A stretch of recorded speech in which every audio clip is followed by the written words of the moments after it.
بسم الله الرحمن الرحيم وأصلي وأسلم على من بعث رحمة للعالمين. نواصل درسنا في التفسير بقوله تعالى إياك نعبد وإياك نستعين. Nous continuons notre cours sur le tafsir qui est Iyaka na'budu wa Iyaka nasta'in. C'est toi seul que nous adorons et c'est toi seul dont nous implorons secours. العبادة, l'adoration, c'est اسم جامع لكل ما يحبه الله ويرضاه من الأقوال والأعمال الظاهرة والباطنة. C'est un nom qui rassemble tout ce qu'Allah aime et agrée en parole comme en action, que cela soit apparent ou caché. Un nom qui rassemble tout ce que Allah aime et agrée en parole comme en action, que cela soit caché ou apparent. فالعابد من وافق المعبود سبحانه وتعالى في مراده الشرعي فمن لم يكن كذلك فليس بعابد. L'adorateur donc est celui qui s'est conformé à la volonté juridique d'Allah subhanahu wa ta'ala. Et celui qui ne s'est pas conformé à cette volonté juridique, on ne l'appelle pas adorateur. La volonté juridique, c'est dit ce qu'Allah aime. Donc on fait et on aime cela, ce qu'il déteste, on déteste cela et on abandonne cela. Donc celui qui se conforme à cette volonté juridique, c'est lui qui est l'adorateur. Et l'adorateur ne peut être fait que si deux conditions sont remplies. Ces deux conditions sont l'ikhlas, le fait donc d'être sincère dans son adoration, l'avouer de façon sincère à Allah subhanahu wa ta'ala et à lui seul. Donc ne pas rechercher les éloges des gens ou faire de l'ostentation. Et ensuite, le mutaba'a, se conformer à la sunna de Rasulullah sallallahu alayhi wa sallam. C'est pourquoi certains parmi les salafs ont dit que le secret de la sourate du Coran se trouve dans la sourate Al-Fatiha. Et le secret de la sourate Al-Fatiha se trouve dans Iyaka na'budu wa Iyaka nasta'in. Parce que quand on dit Iyaka na'budu, c'est toi seul que nous adorons. Donc ici, il y a nafyun de shirk. Donc ici, ça nous appelle à délaisser le polythéisme. Wa Iyaka nasta'in, ça nous appelle donc à nier notre force et notre capacité. Parce que c'est lui seul que nous adorons et c'est à lui seul dont nous demandons l'assistance. Et ici, on comprend que l'adoration est basée sur des grandes choses qui sont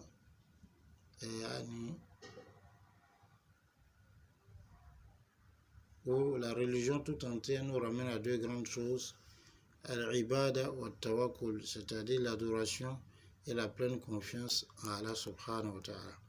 Ensuite, Allah dit Iyaka na'budu wa Iyaka nasta'in.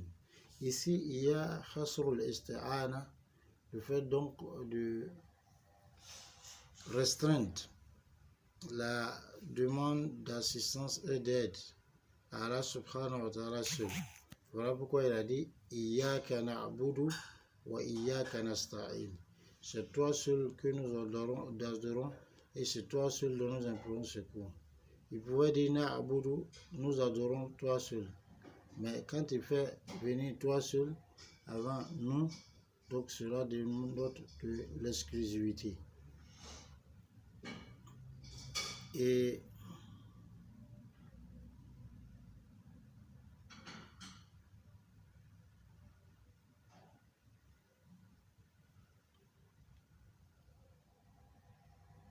Allah subhanahu wa ta'ala, il fait venir,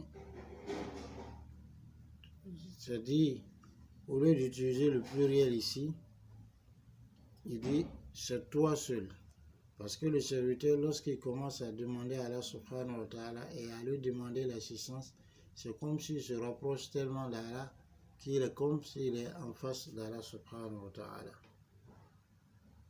Et ici, il y a le fait de donner la priorité à l'objectif sur le moyen. L'objectif, c'est l'adoration. Le moyen, c'est l'aide d'Allah subhanahu wa ta'ala. On dit c'est toi seul que nous adorons et c'est à toi seul nous demandons assistance. Ensuite, à partir donc de ce verset, il y a beaucoup de joyaux qu'on tire. C'est que, premièrement, quelle que soit notre volonté de faire l'adoration, on ne pourra pas la faire si ce n'est que avec l'ordre et la permission d'Allah subhanahu wa ta'ala. Et donc ici, cela nous amène à délaisser la vantardise, même ou à délaisser la vantardise et l'orgueil, surtout pour ceux qui font assez d'adoration. Il faut comprendre que quel que soit ce que tu fais ou bien ce que tu veux faire, si Allah t'a pas aidé, tu ne pourras pas le faire. Deuxième des choses, il dit Iyyaka na'budu, c'est toi seul que nous adorons. Il dit nous adorons. Donc ici, Allah subhanahu wa ta'ala attribue l'adoration au fils d'Adam comme un de ses faits. Et donc ici, il y a en cela une réfutation donc, de Al-Jibriya, ceux qui pensent que l'être humain, Allah le contraint à faire les choses et qu'il n'a pas de choix, et qu'il n'a pas de de capacité. Ensuite, wa iyyaka nasta'in, c'est à toi seul dont nous demandons assistance. Et donc, c'est dire que quel que soit notre effort, on ne pourra pas adorer Allah, sauf si Allah subhanahu wa ta'ala nous aide à l'adorer. Donc, ça veut dire que quelle que soit la volonté du fils d'Adam, quelle que soit sa capacité, cela ne sort pas de la volonté et de la capacité d'Allah. Donc, il n'y aura que ce qu'Allah subhanahu wa ta'ala veut. Donc, il y a en cela une réfutation du groupe des Qadariya qui pense que Allah subhanahu wa ta'ala donc ne décrète rien et que c'est l'être humain lui-même qui crée son destin, celui qui décide pour lui-même. Et donc nous on doit rester dans le juste milieu. Ensuite, il y a une indication de ce que celui qu'on ne doit pas, c'est celui qui est digne d'adoration, c'est à lui qu'on doit demander, c'est à lui qu'on doit se confier, c'est à lui qu'on doit, en lui qu'on doit placer notre pleine confiance. Et c'est en cela qu'Allah dit Fa'abudhu wa tawakkal alayhi, adore-le donc et confie-toi, place ta pleine confiance en lui. Ensuite, il y a dans le verset le fait que la demande d'aide et d'assistance est exclusive à Allah subhanahu wa ta'ala. Donc, on ne demande pas de l'aide à une créature dans des choses qu'il n'y a qu'Allah seul qui peut le faire. Par exemple, tu ne peux pas dire à une créature, ressuscite pour moi mon enfant, ou accorde-moi un enfant, ou guéris-moi telle maladie. Ils n'ont pas ce pouvoir. Donc, dans tout ce qui est tout ce dans quoi le fils d'Adam n'a pas de capacité, on ne doit pas demander d'assistance au fils d'Adam en cela, mais c'est à Allah seul qu'on doit demander. Si dans ces choses on demande quelque chose à autre chose qu'Allah, on demande quelque chose à autre chose qu'Allah, dans des choses qu'il n'y a qu'Allah seul qui peut le faire, alors on tombe dans le shirk, dans le polythéisme, qui annule notre islam. Parce que c'est comme si tu demandais à des absents, ou bien comme si tu demandais à un mort, car on nous accorde la bonne compréhension. Voilà un peu ce qu'on avait à dire sur le tafsir de Iyyaka na'budu wa Iyyaka nasta'in. C'est-à-dire, c'est toi seul que nous adorons et c'est toi seul dont nous implorons le secours.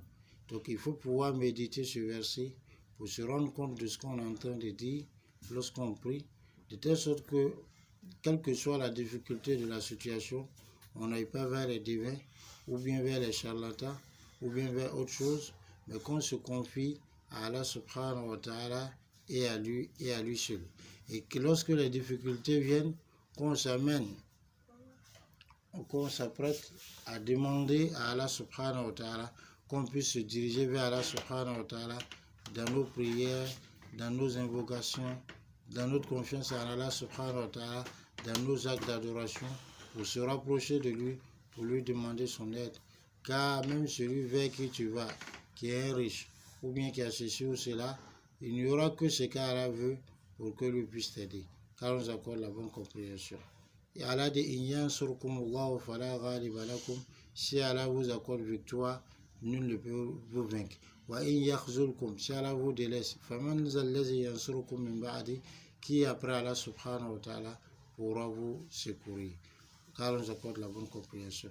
ربنا آتنا في الدنيا حسنة وفي الآخرة حسنة وقنا عذاب النار وصلى الله على النبي الكريم. Donc la prochaine fois, on va voir le verset Ihdina as-sirata al-mustaqim. Assalamu alaikum.